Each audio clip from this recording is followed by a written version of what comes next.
দেশের মানুষের উপকারের জন্য কিভাবে আগুন জ্বালালে অল্প সময়ে অল্প লাকড়িতে রান্না হয় সেই বিষয়টা সারা বাংলাদেশের মানুষকে দেখানোর জন্য আজকে আমি চুলা ধরাইছি। কি চুলা এগুলো ভাইয়া আপনার? আপা এগুলো ধোঁয়া মুক্ত গ্যাসের বিকল্প কাঠের লাকড়ির চুলা, যে কোনো ধরনের জ্বালানি দিয়ে এই চুলাটা জ্বালাতে পারবেন। এই দেখেন কাঠের টুকরা, দেখেন এই টুকরাগুলো আমি এই চুলাতে দিয়েছি।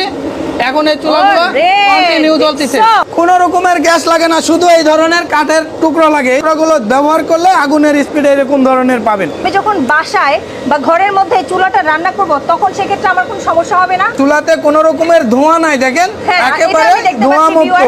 আপনারা এই চুলাটা আসলে যখন জ্বালাবেন, অনেক সময় লাকড়ির চুলা কিন্তু একদম অনেক ধোঁয়া হয়, বাট এইখানে দেখেন স্টিল, আমার কিন্তু ধোঁয়াতে অনেক প্রবলেম হয়, শ্বাসকষ্ট হয়ে যায়, বাট স্টিল আমি প্রায় ভিডিও করার জন্য হলেও অনেকক্ষণ ধরে দাঁড়িয়ে আছে, আমার কিন্তু কোনো রকমের মানে হেজিটেশন ফিল হচ্ছে না। মানে আপনারা মনে করেন ঘরের মধ্যে যদি এই চুলাটা জ্বালান, তেরোটায় কতটুকু চালের হচ্ছে খিচুড়ি রান্না করতে পারবে? এটাতে 10 থেকে 12 কেজি চালের ভাত রান্না করতে পারবে। 10 থেকে 12 কেজি। আর এই যে ছোটটা যেটা, এটাতে 8 থেকে 10 কেজি জন্য, তাই না? রেস্টুরেন্টের জন্য পুরি পরোটা সবকিছু করতে পারবে এই চুলাগুলোতে। ও আচ্ছা ভাই, আপনি তো দেখা গিয়েছে যারা গ্যাসের ব্যবসা করবে তাদের ঘুম আরাম করে দিবেন ভাই।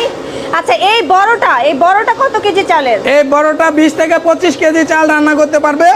এটা আপনার হোটেল, মাদ্রাসা, বিভিন্ন ডেকোরেটর সব জায়গায় এই চুলাটা ব্যবহার হয়। কমিউনিটি সেন্টারেও তো মনে হয় এই চুলাটা ব্যবহার করতে পারবে। কমিউনিটি সেন্টারেও, বাংলাদেশের বিখ্যাত কমিউনিটি সেন্টারে আমার এই চুলাগুলো ব্যবহার হয়। শুধু বাংলাদেশের বলতে কি শুধু ঢাকা শহরে ভাই? সারা বাংলাদেশের। ও আপনি কি সারা বাংলাদেশের মানুষের ঘুম হারাম করে দিবেন? সারা বাংলাদেশের মানুষের সুখে শান্তিতে বসবাস করানোর লক্ষ্যে আমার এই চুলাগুলো আবিষ্কার করা। এই চুলাটা তো মনে হচ্ছে পরিষ্কার করা যায়, তাই না ভাইয়া? একেবারে পরিষ্কার করা যায়, চুলাতে কোনো রকমের কয়লা থাকে না।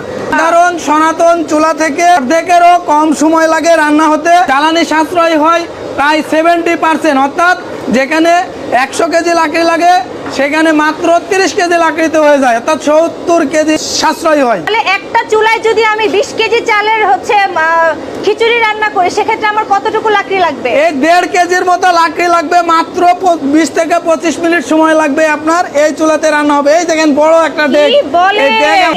এই পাতিল কি করবেন ভাই? এই চুলার উপর দিব, দেখেন এই চুলাতে আমরা 1.5 কেজি লাকড়িতে এক ডেক রান্না করা সম্ভব। মাত্র 1.5 কেজি? মাত্র 1.5 কেজি লাকড়ি হলে এক ডেক রান্না করা সম্ভব। তিনটা চুলা দেখা যেতেছে,